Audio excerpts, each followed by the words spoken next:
The words landed between them with less drama than Clara Whitmore had expected. Perhaps that was because the hotel jazz bar had already exhausted its supply of drama for the night. Rain dragged silver lines down the windows behind Julian Vale, turning Manhattan into a blurred arrangement of headlights and wet pavement. A saxophone mourned softly from somewhere near the back of the room. The woman Julian had just helped was gone now, safely folded into a yellow cab after he had walked her to the curb and waited until the driver confirmed her destination. Julian stood beside the small round table where Clara had been sitting alone for nearly an hour. His dark coat was damp at the shoulders. He had one hand around a low glass of whiskey and the expression of a man who had learned, somewhere along the way, never to rush another person into saying more than she was ready to say. Clara placed the cream-colored envelope on the table between them. $1,000, she said. Julian looked at the envelope. Then he looked at her. I'm trying to decide, he said, whether I look like someone who has a published rate for that. You look like someone who can make a difficult room behave itself. That changed something in his face. Not much. A slight lift at one eyebrow. A small stillness around his mouth. But Clara saw it. Across the bar, two women laughed too loudly at something neither of them appeared to find funny. The bartender polished a glass with the solemn concentration of a man who had heard everything worth hearing before midnight. Julian sat down across from her. You were watching, he said. I was. And what exactly did you see? Clara had rehearsed this. In the cab. In her apartment. In the elevator down from her apartment. She had built the request into a clean little speech with a beginning and a practical middle and a dignified ending. But looking at him made the prepared version feel ridiculous. I saw you help someone without making her feel like she needed saving, she said. Julian's gaze stayed on hers. You made it easy for her to leave. That was the goal. I need that. The answer came out quieter than she intended. For the first time since she had crossed the room, Julian stopped looking amused. He leaned back in his chair. Tell me what you need. 40 minutes earlier, Clara had been sitting at the opposite end of the bar with a martini warming untouched near her hand. Her mother's text glowed on the screen of her phone. Remember tomorrow night. 6:30. Wear something nice. Grant will be there early to help your father with the wine. Please don't make this difficult, sweetheart. Clara had read the message 6 times. The first time, she had felt angry. The second time, tired. By the 6th, she had felt exactly the way she had felt for most of the 5 years she had been engaged to Stephen, as if her own life had become a room full of people waiting for her to stop being inconvenient. Stephen had never raised his voice. That was part of the problem. He had merely explained things.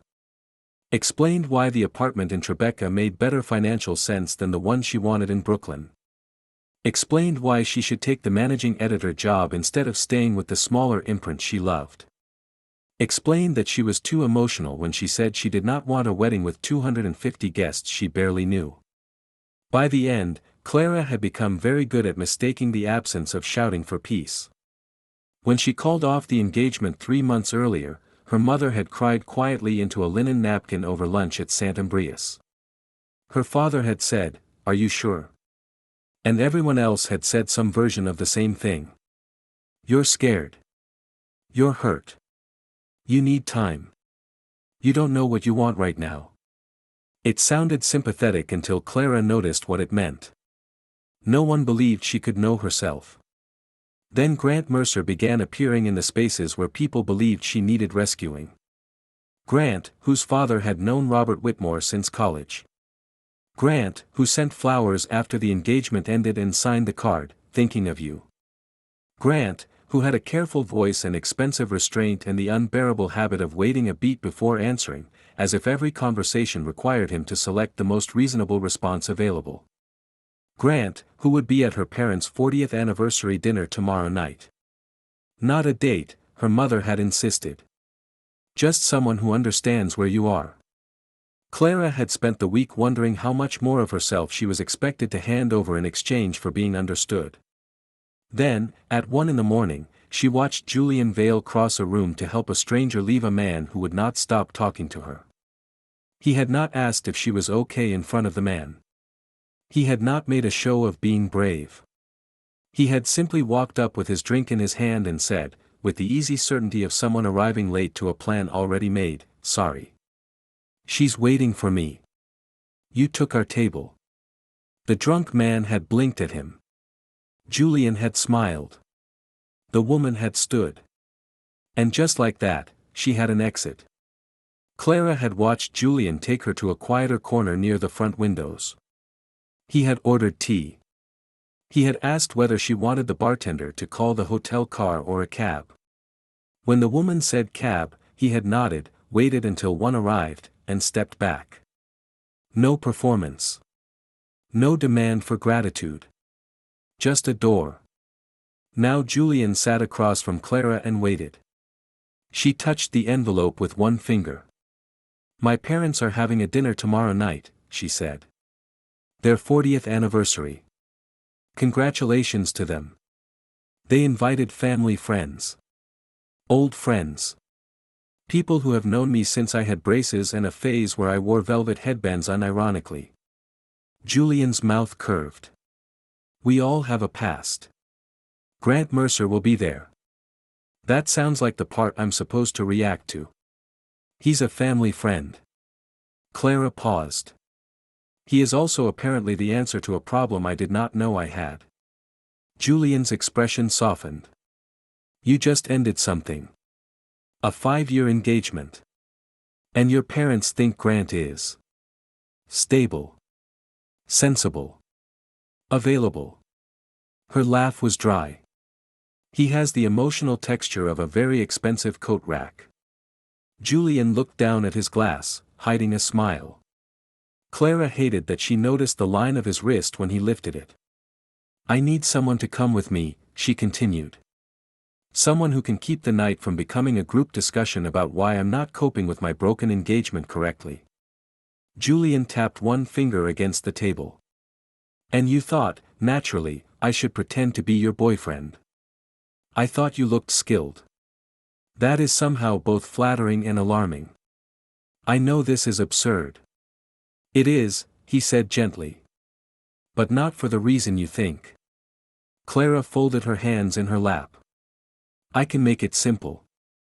We met 8 months ago. We've been seeing each other quietly. You work in, don't say investment banking." "I wasn't going to." "Good. I have standards. You could be a consultant." "I am a consultant." She blinked. "You are.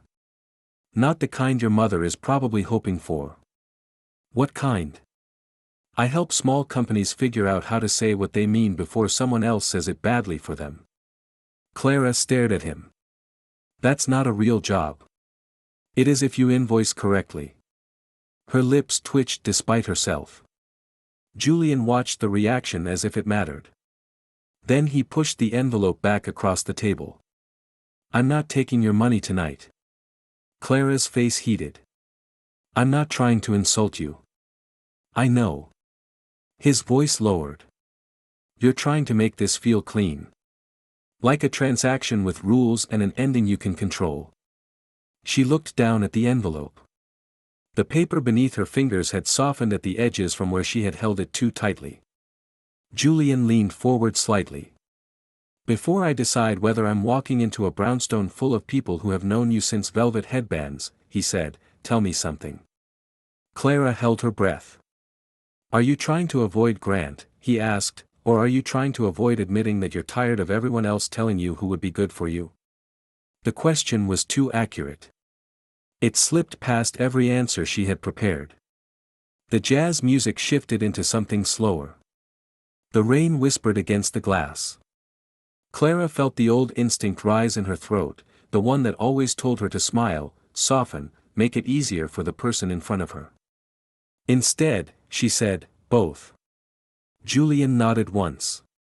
"Then let's get coffee." The hotel coffee counter was technically closed, but the night manager recognized Julian from somewhere and agreed to keep the machine on for 10 more minutes. They sat beneath a brass lamp in a quiet corner off the lobby. Outside, the rain had gentled into mist. A bellman crossed the marble floor with a suitcase that clicked softly behind him. Clara took a folded sheet of paper from her purse. Julian looked at it. "What's that?" "My notes. That sentence has never led anywhere good. It's basic information." She slid the page toward him. He unfolded it. At the top, in her careful handwriting, it read, "Julian Vale." Continuity details underneath were bullet points. "We met at a dinner in Brooklyn through mutual friends. First date, rooftop bar in Williamsburg. He likes bourbon. He dislikes overly sweet desserts. We have been seeing each other for 8 months. He knows I work in publishing. He has met my best friend, Nora.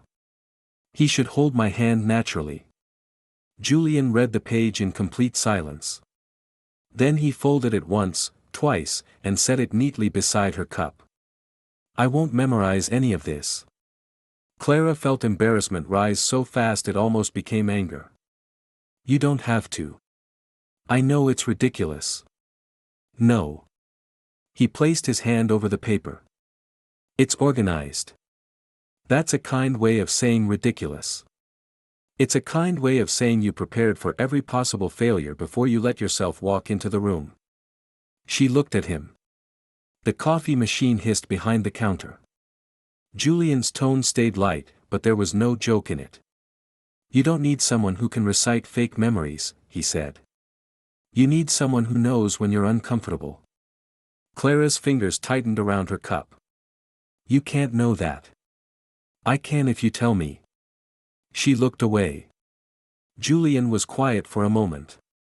Then he said, 3 rules. Clara glanced back at him. "First, if you look at me a certain way, I change the subject." "That's vague." "Fine. You look at me and touch your left wrist." Her eyes widened slightly. He noticed. "You did it twice tonight," he said. "Once when you mentioned Grant, once when you said your mother's text made you feel like a problem." Clara lowered her hand from where it had drifted, almost unconsciously, toward her wrist. "Second," Julian continued, "if you touch your left wrist again after I've changed the subject, I get you out of the room." "Just like that?" "Just like that." "And the third?" He picked up his coffee, took a sip, and made a face. "This is terrible. You ordered it. I'm learning to trust no one." "Julian." His smile faded into something steadier. "Third, if you say enough, I don't ask questions. I don't tell you to be polite. I don't tell you to give people another chance. We leave." Clara stared at him. "You haven't even agreed yet," she said. "I'm agreeing. You don't know me." "No," he said. "But I know what it looks like when someone has spent too long trying not to inconvenience the people who are hurting her." The words sat between them. Clara had no answer for them. The lobby clock turned to 2:15. Julian stood first and pulled his coat on. "Tomorrow," he said, 4 o'clock. "There's a flower shop beside an old bookstore on Bleecker." "Why a flower shop?" "Because we need an anniversary gift, fake girlfriend." Clara looked up at him. He smiled. For the first time that night, it reached his eyes. "Don't be late." The next afternoon, the rain had stopped, but the city still looked rinsed clean. Clara arrived 5 minutes early and found Julian waiting beneath the green-striped awning of a florist shop, 2 cups of coffee in his hands. He wore a charcoal coat over a dark blue sweater, no tie, no effort visible in the way he looked put together. He handed her one of the cups. "Oat milk latte," he said. "1 extra shot." Clara accepted it slowly. "You remembered. You asked the barista if they had oat milk before you ordered one. That is not the same as remembering." "It is, actually." She looked down at the cup, hiding her smile. The florist had buckets of tulips near the door, tall branches of dogwood in glass vases, and several extravagant arrangements designed for people who considered flowers a form of competitive architecture. Clara moved toward a polished display of white orchids. "My mother likes orchids," she said. "They're elegant." Julian followed her without touching anything. "Your mother likes white dresses," he said. Clara turned. He shrugged slightly. "You mentioned she wore one in every photo from the first years of her marriage. That was because she was very beautiful. She probably still is." Clara looked at the orchids. Then she looked at the bunches of white tuberose resting in a galvanized bucket near the back wall. "You think those? I think you said she always smelled like them when you were little." Clara had said that. Briefly. Last night. In the middle of explaining how her mother could make a childhood memory feel like an obligation. Julian reached for the tuberose but stopped before taking it. "Your call," he said. Clara looked at the flowers for a long moment. Then she nodded. "Those." He smiled as if she had just made a difficult and important decision. Maybe she had. The bookstore next door had narrow aisles and uneven wooden floors that creaked underfoot. It smelled like paper, dust, and the faint sweetness of old glue. Clara had intended to review possible questions from her parents. She had even brought the notes again, though she kept them in her purse.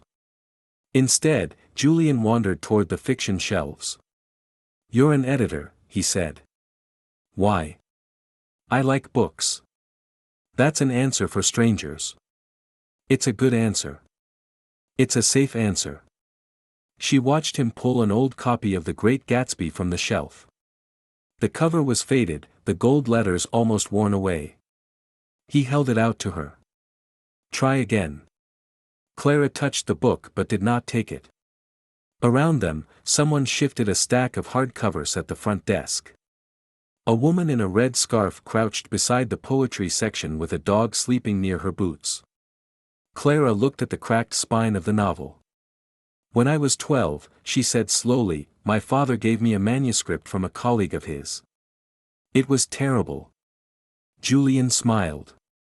A promising beginning. It was about a man who found a portal to ancient Rome in a laundromat. Classic.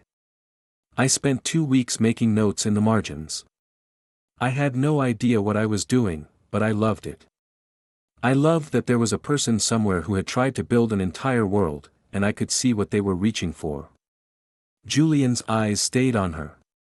"I like helping people say what they mean," Clara continued. "I like finding the thing underneath the sentence that almost works." "And your own sentences?" She gave a short laugh. "My own sentences are usually edited down before anyone hears them." For a second, Julian said nothing. Then he handed her The Gatsby. "That seems unfair." "It's efficient. It's lonely." The word was gentle. That made it worse. Clara looked at him. In the narrow aisle, he seemed suddenly too close. Not touching her. Not crowding her. Just there, in a way she could not easily ignore. Her hand moved toward the book at the same moment his did. Their fingers brushed. Clara pulled back immediately. Julian did not. He only smiled. "So," he said, "this was our first date, apparently." She glanced at him. "Was it? I thought you made that up." "I did." "Then I'm disappointed. Brooklyn rooftop bars are so predictable. At least they're believable." Julian tilted his head. "You were listening to my fake backstory. I was trying to make sure you didn't contradict yourself." "Ah. Strictly professional." "Exactly." His gaze dropped briefly to her mouth before returning to her eyes. "Of course." By 6:30, Clara's stomach had become a tight, hollow thing beneath her ribs.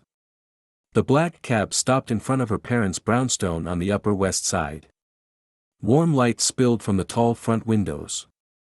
Through the lace curtains, Clara could see movement, people crossing the foyer, champagne glasses lifting, familiar silhouettes gathered beneath the framed black and white photographs her mother had spent years arranging on every available wall. It was not a dinner. It was an event. A photographer stood near the front hall, adjusting a camera lens. Someone had placed white candles in every window. The dining room table had been extended nearly the full length of the house. And near the entrance, talking to Evelyn Whitmore with one hand in his pocket and the other holding a glass of wine, stood Grant Mercer. Clara's hand stayed on the cab door. Julian did not move. "You want to leave?" he asked. She looked at the house. The old instinct said yes. Leave. Text an apology. Blame a migraine.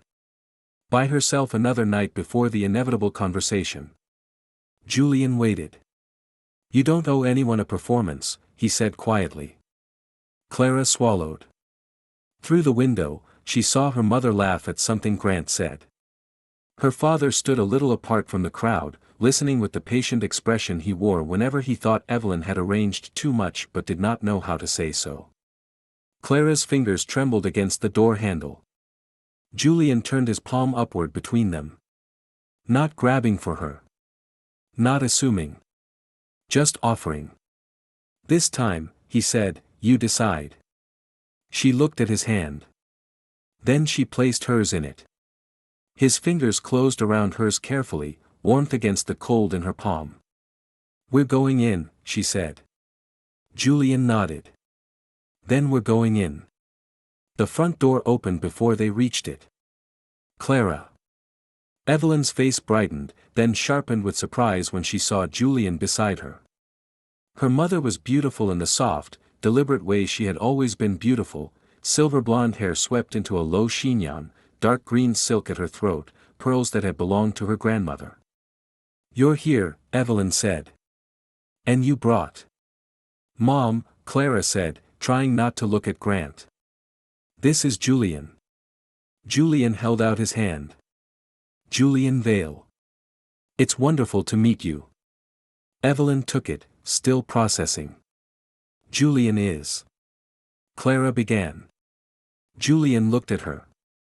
There was no pressure in his expression. No rescue. Only the quiet reminder that this part was hers. Clara took a breath. "Julian and I have been seeing each other." The sentence felt strange in the air. Not because it was entirely false. Because some part of it suddenly wanted to be true. Evelyn's surprise rearranged itself into bright, social delight. "Well," she said. "That explains why you've been impossible to reach." "I've been working," Clara said. "Of course. We'll talk later." Her mother turned toward the room. "Robert, darling, come meet Clara's boyfriend," Julian supplied easily. Robert Whitmore came forward from the hallway. He was taller than Julian, though age had narrowed him slightly at the shoulders. His expression was reserved, but his eyes were kind. "Julian," he said, shaking his hand. "Welcome." "Thank you. Your home is beautiful. My wife will be pleased you noticed." "I noticed the second I walked in." Evelyn smiled, immediately softened by the answer. Grant approached a moment later. He was handsome in a clean, expensive way. Dark hair, navy suit, polished shoes.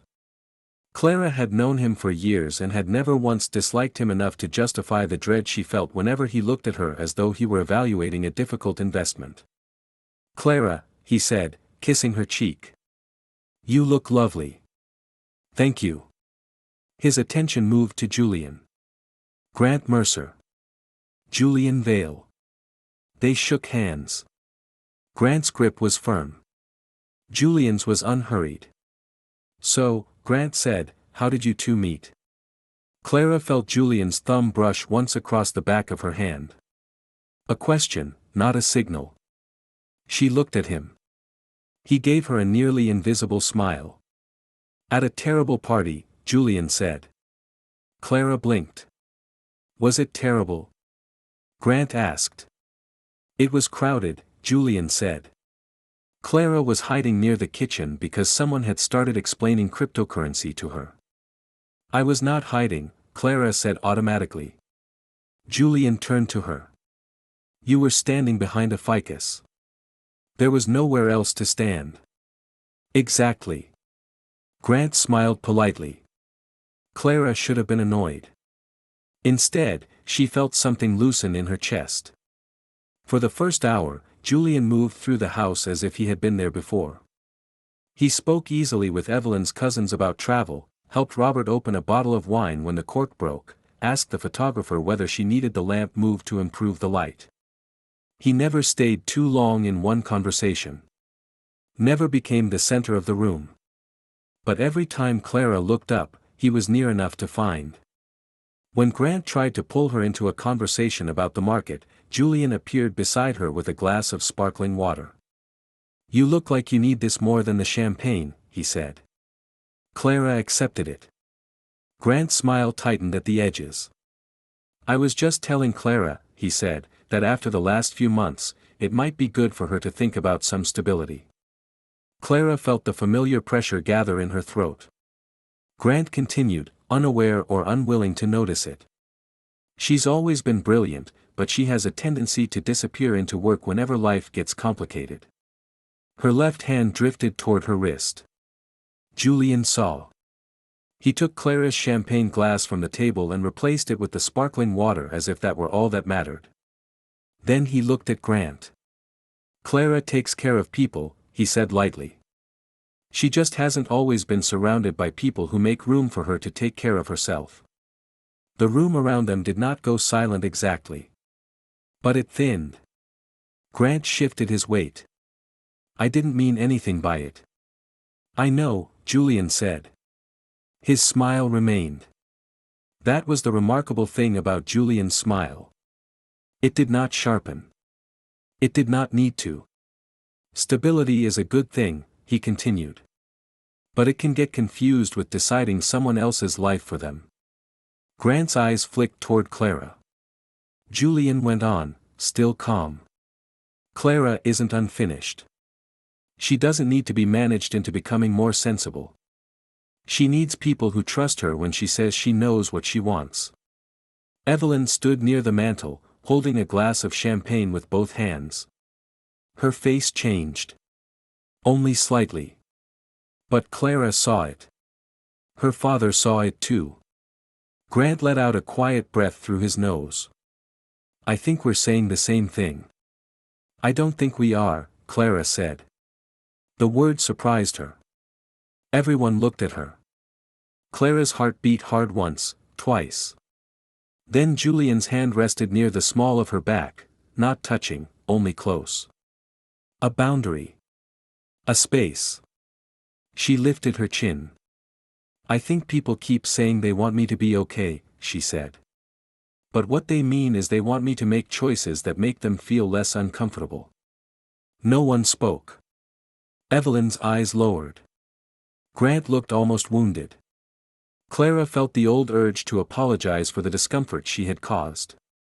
She did not. Dinner was served soon after. The long dining room glowed with candles.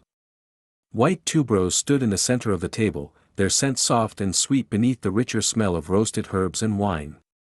Evelyn noticed the flowers as everyone took their seats. Oh, she said. Who brought these? Clara glanced at Julian. We did, she said. Her mother looked at the tuberoses for a long moment. I used to wear this perfume, she said quietly. I know.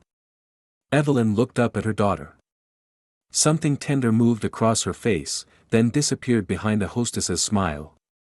During dinner, Julian sat beside Clara and across from Grant. He did not dominate the conversation. He asked Robert about the first apartment he and Evelyn had shared. He listened when Evelyn told a story about taking Clara to Central Park in a yellow raincoat.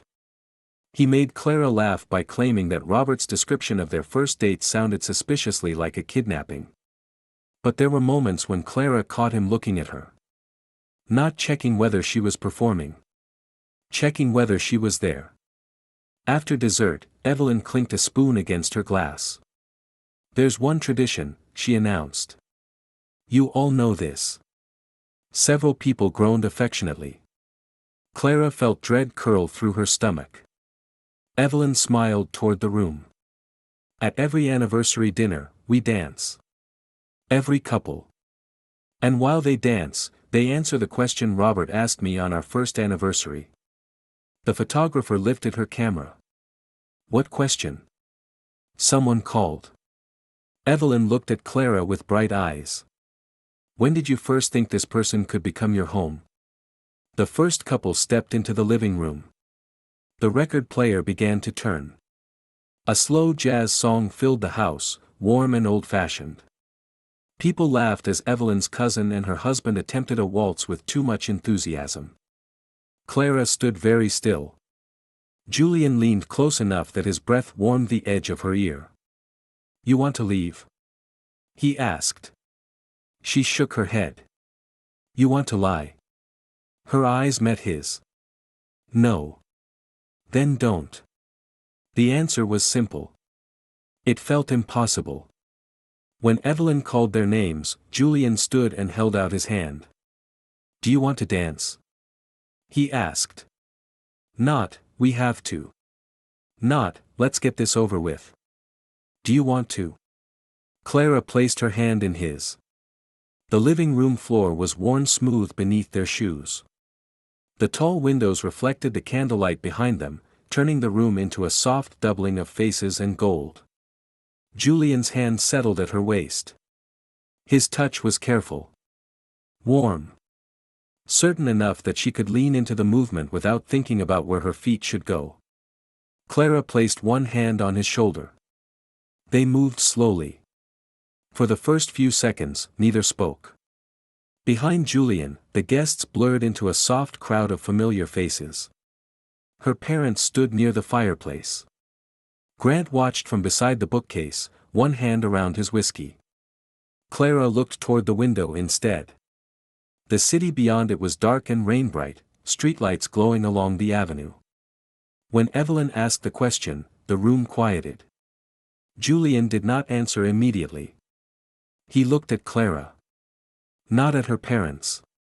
Not at the photographer. At her. I don't know yet whether I'll become her home, he said. The room waited. But I know she should never have to stand alone in a room that makes her feel like she has to earn the right to be herself. The word struck her so deeply that for a second she forgot to breathe. Someone made a soft sound. Evelyn pressed her fingers to her lips. Robert looked down. The guests heard romance. Clara heard something more frightening. Truth. Julian's hand shifted at her waist as they turned. You don't have to keep doing this, she whispered. I know. Then why are you?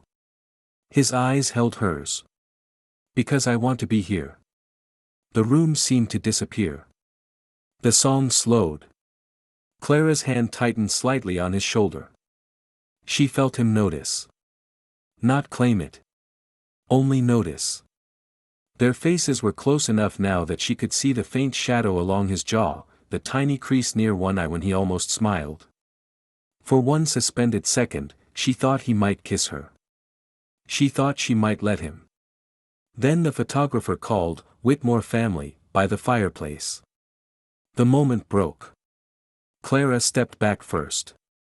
Julian did not look disappointed. He only reached down and straightened the hem of her dress where it had twisted during the dance. The gesture was so quiet it nearly undid her. Grant found her 10 minutes later. Can we talk? He asked. Clara stood in the hallway near the stairs, surrounded by old family photographs. Julian was across the room speaking with Robert. She could have said no. The realization surprised her. She could have said no. But she was tired of conversations that followed her into corners. Tired of people deciding that because they spoke softly, they were allowed to say whatever they wanted. Fine, she said. Grant led her into her father's study and closed the door behind them. The room smelled like leather and cedar. A low fire burned in the fireplace, though the house was already warm. Her father's desk stood beneath the window, every object aligned with maddening precision. Grant faced her. "I'm not trying to upset you," he said. Clara almost laughed. "You should know that sentence has never calmed anyone." He gave a small, tired smile. "I'm serious, Clara." "So am I." He looked toward the door. "Is he real?" The question was not cruel. That made it worse. Clara felt herself go still. Grant continued carefully. "You showed up with a man no one has heard about. He seems to know exactly when you're uncomfortable. You both have a story that sounds rehearsed." She said nothing. Grant's expression softened in a way she had once mistaken for kindness. "You don't need to prove that you're okay," he said. "You just got out of a difficult relationship. No one expects you to have everything figured out." Clara's chest tightened. "You don't get to say that to me. Clara. You don't get to decide what I'm ready for." "I'm not deciding. I'm trying to make sure you don't make choices because you're hurt." "And how would you know?" Grant paused. The fire cracked softly. "I know you," he said. "No." Clara's voice was quiet. "You know the version of me that sits through dinner and nods while people explain my life to me." His face changed. She saw that she had hurt him. For once, she did not rush to repair it. "You think I called off my engagement because I was scared," she said. "My mother thinks I called it off because I'm unstable. My father thinks I need time. Everyone keeps acting like I broke something by leaving. Maybe they're worried. Maybe they should ask me why I left." Grant looked down. "You could have told me." "I did," Clara said. "Not all at once. But I did. I told you Stephen wanted me to move into a life that had no room for mine. I told you he made every decision sound reasonable until I couldn't hear myself anymore." Grant was quiet. Then he said, "You don't have to be alone." There it was. The thing under everything. Clara looked at him. "I would rather be alone," she said, "than be with someone who thinks loneliness is the worst thing that can happen to me." A knock came at the door. Julian did not enter. He stood in the hallway, visible through the narrow opening, waiting. Not rescuing. Waiting. Clara opened the door fully. Julian's gaze moved over her face. "Do you want to go?" he asked. Her throat closed. She wanted to say yes. She wanted to let him take her hand and walk her down the front steps and into the wet night, away from the house and the questions and Grant's careful concern. Instead, she said, "Grant knows." Julian looked at her for a moment. Then he nodded. "Okay. I hired you. Okay. I lied to everyone. Okay." His calm almost made her angry. "Don't you care?" "I care how you feel right now." The words landed differently than she expected. Clara's eyes burned. Julian lowered his voice. "What do you want me to say?" She looked at him. He was standing just close enough that she could step toward him. He was not reaching for her. Not after all the rules he had made. Not after she had asked him to play a part in a life that was already beginning to feel too real. "I don't know," she said. Julian's expression softened. "Then don't answer yet." The hallway was warm. Somewhere downstairs, someone laughed too loudly. The old house seemed to hold its breath around them. "You've spent the whole night giving everyone else answers," he said. "You don't owe me one right now." Evelyn found them before Clara could say anything more. Her mother's face told Clara she had already spoken to Grant. "Clara," she said. "Kitchen. Now." The kitchen was bright with overhead lights and smelled faintly of coffee and lemon polish. Evelyn closed the door behind them. "Is Julian really your boyfriend?" Clara stood by the center island, one hand resting against the cold marble. Her mother's eyes were wet with anger and confusion. Did you bring a stranger into our home and let us believe? Yes, Clara said. The word cut through the room. Evelyn stopped. Clara's heart hammered. Yes, she repeated. I met him last night. I asked him to come because I knew Grant would be here, and I knew you would act like this was casual, and I knew by the end of the night someone would be explaining why I should give him a chance. Evelyn stared at her. You could have talked to me. I have tried. You haven't told me you were this unhappy. Because every time I tell you I'm unhappy, you tell me not to worry. Her mother flinched. Clara felt tears rise, but she kept going. You think you're helping me because you want my life to be safe. But you keep treating me like I'm a problem that needs solving. Stephen left and I was sad, yes. But I was also relieved. I was relieved because I didn't have to spend the rest of my life making myself smaller so he would feel comfortable. Evelyn's face softened with pain. And now you want me to sit across from Grant and pretend I should be grateful someone stable is available. That isn't fair, Evelyn whispered. No, Clara said. It isn't. The kitchen door opened. Robert stood there. He had likely heard enough to understand. For a long moment, no one spoke. Then he looked at Evelyn. Maybe we should listen. The quiet in the room changed. Evelyn sat down slowly at the kitchen table. She looked older suddenly. Not weaker. Just stripped of the certainty that had always made her seem invincible. I thought I was protecting you, she said. I know. I didn't want you to make another decision because you were hurt.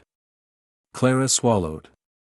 I made the decision because I was finally not hurt enough to stay. Her mother's eyes filled. Clara looked away. When she stepped onto the front porch a few minutes later, Julian was waiting near the steps. The rain had started again, light and thin. Water dripped from the edges of the awning. The street beyond the wrought iron gate shone black beneath the lamps. He held the envelope in his hand. Clara stopped. You kept it. I didn't take it. He placed it in her palm. The paper felt heavier than it had in the bar. I said I'd help you get through tonight, he said. You did. I don't want you to turn tonight into a thing you paid for. Clara's throat tightened. You're leaving. Julian's expression did not change, but something in his eyes did. I can stay, he said. But not as the person you hired to stand between you and your life. She looked at him. The rain caught in his hair. I don't know how to do this, she admitted. I know. That's not an answer. It's the only honest one I have. He stepped closer, then stopped just beyond the distance where she could touch him. You did something hard tonight, he said. You told the truth. You said what you meant. Don't give that away by asking me to save you from the rest of it. Clara felt tears slip free despite herself. Julian's hand lifted, then paused. Can I? He asked. She nodded. He brushed one tear from her cheek with his thumb. The touch was brief. Tender enough to hurt. You can call me, he said. Or not. But whatever happens next, it needs to be because you choose it. Then he turned and walked down the steps. Clara watched him go. She wanted to call his name. She wanted to run after him, take his hand, ask him to stay because she did not want the night to end with the sound of his footsteps fading into rain. But she stayed where she was. Not because she wanted him to leave. Because for the first time, she understood the difference between wanting someone beside her and needing them to carry her. 2 days later, Clara met her parents and Grant at a quiet restaurant on Madison Avenue. She had chosen the place herself. Not too formal. Not too sentimental. Small enough that there was nowhere to hide inside the noise. She arrived early. The hostess led her to a round table near the window. Outside, Sunday traffic moved slowly through pale winter light. Inside, the restaurant smelled like roasted garlic and warm bread. Her mother arrived first. Evelyn wore a camel coat and no pearls. It was a small thing. Clara noticed anyway. "I'm sorry," her mother said before sitting down. Clara looked at her. Evelyn's hands were folded tightly over her purse. "I have been thinking about what you said. That sounds dangerous." Her mother gave a sad laugh. "I deserve that." Clara looked down at the table. "I don't want to fight with you." "I don't want to fight either."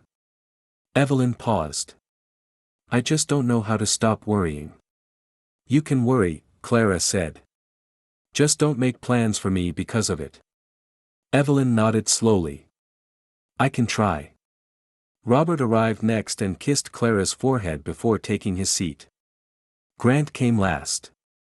He looked different without the formal setting of the anniversary dinner. Less armored. Less certain. They ordered coffee. For a few minutes, the conversation stayed safely on the weather, Robert's work, a gallery Evelyn wanted to visit. Then Grant looked at Clara. "I owe you an apology," he said. She held his gaze. "I spoke like I knew what was best for you," he continued. "I didn't." "No," Clara said. "You didn't." He nodded. "I don't think I meant to be condescending." "I know. But I was." Clara looked out the window. A woman walked past carrying a bouquet of yellow flowers. A taxi splashed through a shallow puddle at the curb. When Clara turned back, she spoke calmly. "I don't want to be set up with anyone right now. Not because I'm broken. Not because I'm afraid. Because I want to make choices that belong to me." Grant's mouth tightened slightly. "I understand."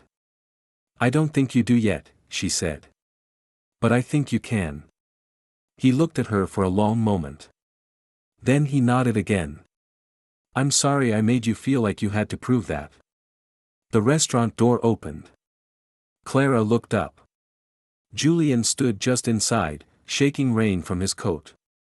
He scanned the room, found her, and smiled. Not broadly. Not as if he had arrived to rescue anything. Just as if he had come because she had asked. The night before, Clara had stared at her phone for 20 minutes before sending him the message. "Tomorrow. Noon. Madison Avenue. If you want to come, this time it isn't work." He crossed the room. Grant looked between them. Evelyn's eyes widened slightly. Julian stopped beside Clara's chair. "May I sit here?" he asked. Clara looked at the empty seat beside her. Then at him. "Yes," she said. "You may." Julian sat down. For a moment, no one spoke. Grant's gaze dropped to the table. "So," he said carefully, "this is real now?" Clara felt Julian's hand rest near his own glass. Not reaching for her. Waiting. She placed her hand over his. "Yes," she said. Grant let out a breath. "And the money?" The question was not accusatory this time. Only direct. Julian answered before Clara could. "She did hire me," he said. Evelyn's face shifted. Julian continued, calm and unembarrassed. "She needed someone to walk into a difficult room with her. I did that." Then he looked at Clara. "But she handled the part that mattered. She stayed after I left. She told the truth. She asked for what she needed."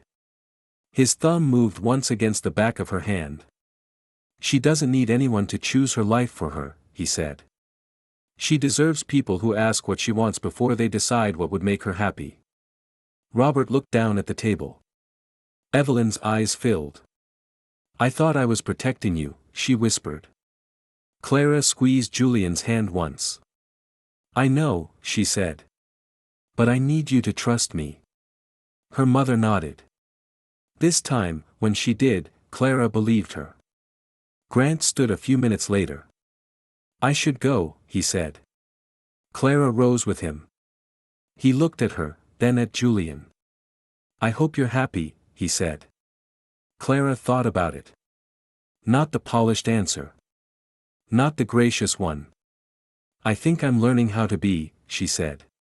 Grant smiled faintly. That sounds better. After he left, Robert reached across the table and covered Clara's free hand with his. You were brave, he said. Clara looked at him. I was terrified. Same thing, sometimes. Evelyn laughed through tears. For the first time in months, Clara felt the shape of her family change around her without closing in. That night, she went back to the Hotel Jazz Bar. The rain had stopped again. The city outside the windows glittered with the wet shine of another long New York evening. The saxophone player was different this time, younger, leaning into the music with his eyes closed. Julian sat at the same small table near the window. A glass of whiskey rested in front of him. He looked up when Clara approached. Did you follow me? He asked. I'm beginning to suspect this is your office. I've had worse accusations. She placed the folded sheet of paper on the table. Julian looked at it. Continuity details, he said. Evidence of a crime. Do I need a lawyer? You might. He opened the paper. The notes were still there. Brooklyn Rooftop Bar. Bourbon. 8 months. He read them, then looked at her. This was very thorough. I know. Do I at least get credit for the fictional career? You had a real career. That was inconveniently useful. Julian smiled. Clara took the chair beside him. For a moment, they listened to the music. The bar around them hummed softly. Glasses clinked. Someone near the piano laughed into a phone. Clara looked at the old notes in his hand. I thought if I made everything detailed enough, she said, I could control how it ended. Julian folded the paper carefully. And now? Now I think I'd rather find out. His expression changed. The humor stayed, but something deeper moved beneath it. Clara took a breath. This isn't work, she said. I know I said that in the text, but I wanted to say it in person. Julian waited. I want to take you on a date, she said. He leaned back slightly. That's very direct. I'm practicing. I approve. She smiled. Julian stood and came around the table. He pulled out the chair beside her instead of returning to his own. Then he bent closer. So, he said softly, I have one question. Clara looked up at him. If this date goes well, he said, can I walk you home? The answer was already there. In the way she had come back to the same room. In the way she had put the notes on the table instead of hiding them in her purse. In the way she had learned that being chosen mattered, but choosing mattered more. Clara reached up and caught the edge of his collar. Then she kissed him.